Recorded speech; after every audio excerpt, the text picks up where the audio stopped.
నేను టీడీపీలో 3 సార్లు ఎమ్మెల్యేగా బీజేపీ టీడీపీ పొత్తేనా, మిత్రపక్షమేనా, బీజేపీ టీడీపీ కండ వేసుకునే తిరుగుతున్నాయి, ఇంకా చేరుడు ఏముంది అన్న.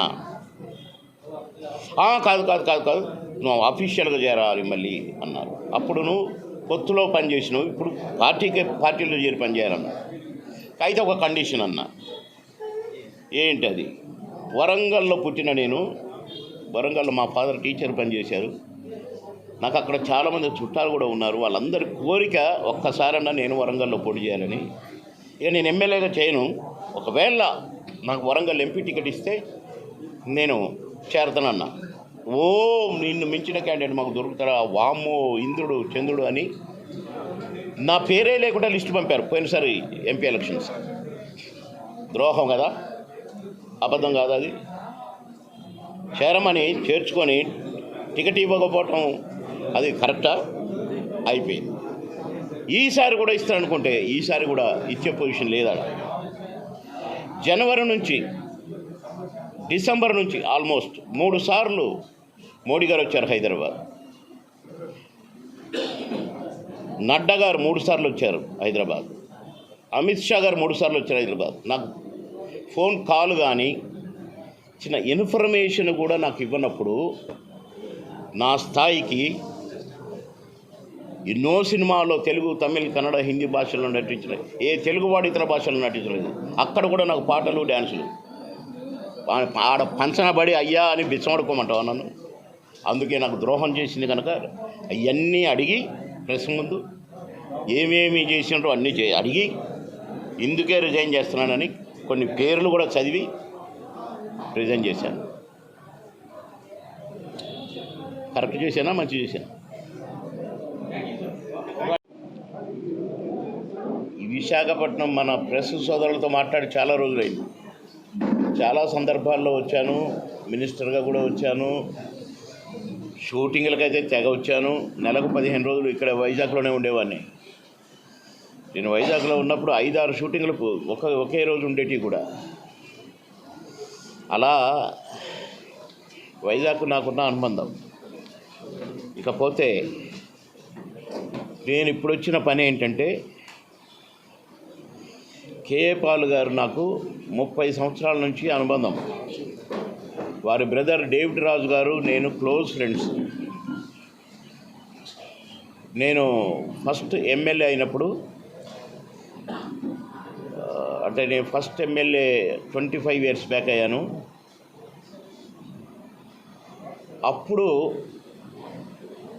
అప్పటికే పరిచయం నాకు డేవిడ్ రాజు గారు. కానీ చారిటీ సిటీ అని 1200 ఎకరాల్లో నా కాన్స్టిట్యున్సీలోనే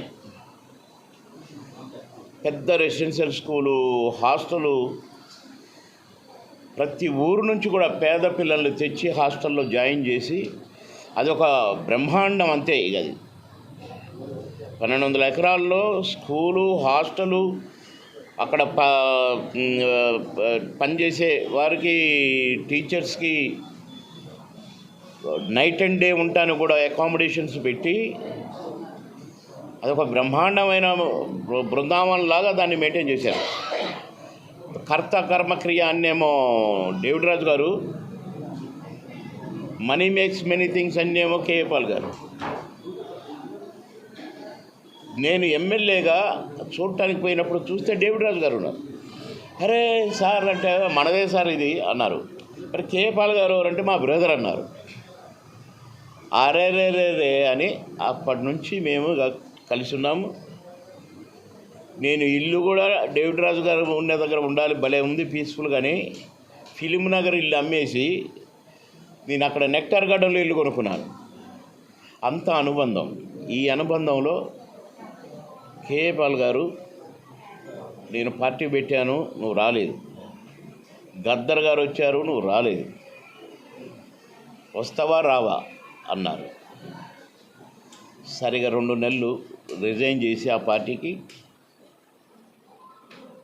అది కూడా కాదు, సరే నువ్వు రావు, నేను ఎంపీగా పోటీ చేస్తున్నా, నాకు ప్రచారం చేస్తావా లేదా అన్నారు. సార్ నేను అందరికీ, ఎంతోమందికి పనికి మాలలో కూడా ప్రచారం చేసిన సార్, మీరు దేవుని బిడ్డ,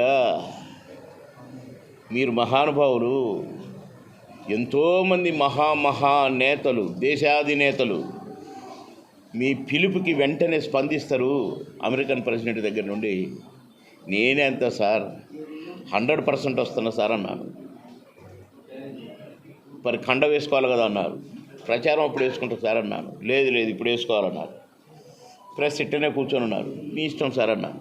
అలా పార్టీలో కండవ వేసుకోవడం జరిగింది. కానీ మెయిన్గా కేఏ పాల్ గారు గెలవాలి. వైజాగ్ నుంచి వారు పోటీ చేస్తున్నారు. నేను ఎన్నో సందర్భాల్లో కూడా నేను ప్రచారాలు కూడా వచ్చిన గతంలో. నా మిత్రులు కూడా, నన్ను అభిమానించే వాళ్ళు కూడా చాలామంది ఉన్నారు. కనుక నేను ఖచ్చితంగా ప్రచారానికి వస్తాను సార్. ముఖ్యంగా నామినేషన్ నుండి వస్తాను సార్.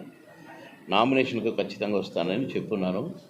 కానీ కొన్ని కారణాల వల్ల రావటం జరిగింది. వేరే ఎలాగో వచ్చారు కదా, నేను వస్తున్నా, ఉండండి, మీరు ప్రెస్ మీట్ పెడదామన్నారు నిన్న. కానీ కొన్ని కారణాల వల్ల వారు విజయవాడలో ఆగిపోవాల్సి వచ్చింది. ఇక నన్ను ప్రెస్ మీట్ పెట్టేయను అని అంటే సరేని మేము ముందుకు రావడం జరిగింది. ఇకపోతే ప్రజాశాంతి పార్టీని పెట్టి కేఏ పాల్ గారు, దీనికి కూడా చాలా కారణాలు ఉన్నాయి. ఇక అవన్నీ ఇప్పుడు వద్దు. ఇప్పుడు కావాల్సింది ఏంటంటే కేఏ పాల్ గారు లాంటి వారిని ఎంపీగా గెలిపిస్తే వారికి ఉన్న నాలెడ్జ్, వారికి ఉన్న అవగాహన నేను వింటుంటాను అప్పుడప్పుడు. ఆ దేశాల గురించి, ఫైనాన్షియల్ దీని గురించి భలే మాట్లాడతారు. కనుక ఇలా మాట్లాడేవారు, వారి గొంతు పార్లమెంట్లో వినపడితే కరెక్ట్. తెలియజేసినట్టు అవుతుంది. తెలియజేసినవి ఇంప్లిమెంట్ చేయడానికి ఏ దేశం పోయినా, ఏ దేశ ప్రెసిడెంట్ దగ్గరికి పోయినా కేఏ పాల్ గారు అనేసరికి ఒక రకమైన స్పందన ఉంటుంది. అది నాకు తెలుసు. కనుక నేను దేశాన్ని బాగు చేస్తా, రాష్ట్రాన్ని బాగు చేస్తా, మోడీ గారికి 6 లక్షల కోట్ల రూపాయలు నేను తెప్పించాను విదేశాల నుంచి, ఇంకా నేను చేస్తాను అని చెప్పానంటూ వారు చాలా సందర్భాల్లో మాట్లాడటం జరిగింది. కనుక నాకు కొద్దిగా అవగాహన ఉంది. కనుక అమెరికన్ ప్రెసిడెంట్ గారు చాలా క్లోజ్. ఆయన అమెరికా ప్రెసిడెంట్ కాకముందే కేఏ పాల్ గారు ప్రేయర్ మీటింగ్స్కి వరంగల్, ఖమ్మం వచ్చారు. ఇంకా హోలీఫీల్డ్ అంటే ప్రపంచ బాక్సర్ వచ్చాడు. ఇట్లా వారికి ఉన్న అనుబంధాన్ని వారు ఒక పార్టీ పెట్టి ఆ పార్టీ ద్వారా సేవలు అందించాలనే ఒక నిశ్చయానికి వచ్చి వారు రేపు ఎంపీగా ఇక్కడ నుంచి వైజాగ్ నుండి పోటీ చేస్తున్నారు. నిరుద్యోగులకు నేను సహాయపడతాను, రకరకాలుగా నేను ఫండ్స్ తెస్తాను, జీవనోపాధికి వారికి నేను ఉపయోగపడతాను. అంతేకాకుండా దేశానికి కూడా ఉపయోగపడాలంటే నేను ఒక ఎంపీగా పార్లమెంట్కి వెళ్తేనే నేను ఈ దేశానికి ఉన్నటువంటి అప్పులు, ఈ రాష్ట్రానికి ఉన్నటువంటి అప్పులు, ఇప్పుడు ఈ గవర్నమెంట్లు చేసిన అప్పులు ఒక్కొక్క వ్యక్తికి తలకాయకు లక్షల్లోనే ఉన్నాయంట. అవన్నీగా కూడా మనం అప్పు చేసినప్పుడు ఎలా తీరుద్ది? అప్పు తీరిస్తే, సంపాదించి తీరిస్తే తీరుద్ది. కానీ ఇక్కడ పాలిటిక్స్లో ఎట్లా తీరుద్ది? తలకు మించిన భారం అప్పు అయినప్పుడు ఇతర దేశాల నుంచి డొనేషన్